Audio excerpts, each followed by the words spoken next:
CSBIS అకాడమీలో IAS IPS coaching అనేది ఈ జూన్ 7వ తారీఖు నుంచి మొదలవుతోంది. ఎవరైనా సరే అడ్మిషన్ కోసం ఈ ఫోన్ నెంబర్ని కాంటాక్ట్ చేయొచ్చు. సిబిఐ డైరెక్టర్గా ప్రవీణ్ సూద్ గారి పదవీ కాలం పొడిగించారు. ఈ నెల 24 అంటే మే 24తో ముగియనున్న ప్రవీణ్ సూద్ గారి పదవీ కాలాన్ని మరో ఏడాది పాటు పొడిగిస్తూ కేంద్ర ప్రభుత్వం నిర్ణయం తీసుకుంది. అసలు సిబిఐ డైరెక్టర్ని ఎలా నియమిస్తారో ఒకసారి చూద్దాం. సిబిఐ డైరెక్టర్కి ఫిక్స్డ్ టెన్యూర్ ఆఫ్ 2 years ఉంటుంది. ఆ 2 years టెన్యూర్స్ని అప్ టు 5 years ఎక్స్టెండ్ కూడా చేయొచ్చు అనమాట. అంటే మినిమం 2 years ఫిక్స్డ్ టెన్యూర్, దాన్ని 5 yearsతో ఎక్స్టెండ్ చేయొచ్చు. సిబిఐ డైరెక్టర్ అపాయింట్మెంట్కి ఒక కమిటీ ఉంటుంది. ఆ కమిటీ రికమెండేషన్తోనే అపాయింట్మెంట్ జరుగుద్ది అనమాట. ఆ కమిటీలో హై లెవెల్ పీపుల్ ఉంటారు, 3 హై లెవెల్ కమిటీ అనమాట. అది prime minister, chief justice of India, leader of opposition in Lok Sabha, ఈ 3 ఉంటారనమాట. సో ఫిక్స్డ్ టెన్యూర్ ఖచ్చితంగా 2 సంవత్సరాలు, it can be extended up to 5 years అనమాట. మనందరికి తెలుసు సిబిఐ కాన్స్టిట్యూషనల్ బాడీ కాదు, స్టాట్యుటరీ బాడీ కాదు. 1946లో 2వ ప్రపంచ యుద్ధం ముగిసిన తర్వాత Delhi special police establishment act ద్వారా సిబిఐ అప్పట్లో ఏర్పాటైంది. CBI genesis Delhi special police establishment act. మనకి ఇండిపెండెన్స్ రాకముందు దాని స్పెషల్ పోలీస్ ఎస్టాబ్లిష్మెంట్ అనేవాళ్ళు.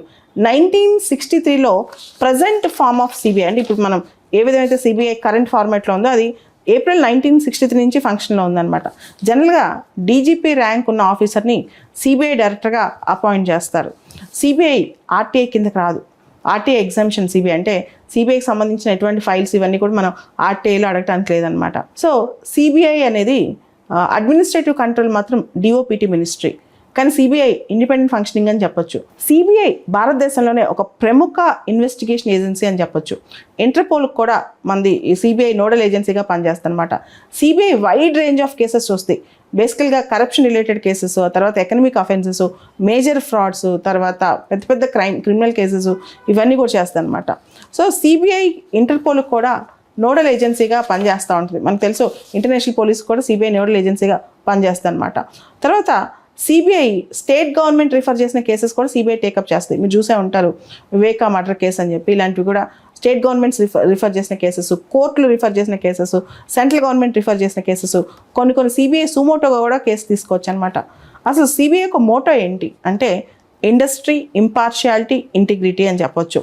సిబిఐకి అనుసంధానంగా చాలా మినిస్ట్రీస్ ఉంటాయి. ఉదాహరణకి సిబిఐ ఆఫీసర్స్ క్యాడర్ క్లియరెన్స్ కోసం హోమ్ అఫైర్స్ మినిస్ట్రీని కాంటాక్ట్ చేయాలి. ఆఫీసర్స్ ఎవరైతే సిబిఐలో పనిచేసుకుందాం అనుకుంటున్నారో వాళ్ళ క్యాడర్ క్లియరెన్స్ కోసం అనమాట.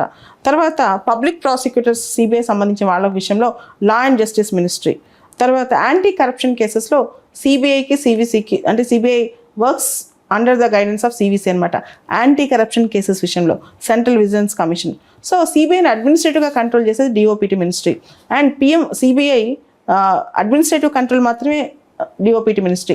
CBI is an autonomous body, కానీ కొంతమంది అంటారు CBI is a caged parrot. Central గవర్నమెంట్లో ఏ పార్టీ అయితే పదవిలో ఉందో, ఏ గవర్నమెంట్ అయితే ఉందో వాళ్ళు కంట్రోల్ చేస్తారు కంప్లీట్గా సిబిఐని అని చెప్పి అనమాట.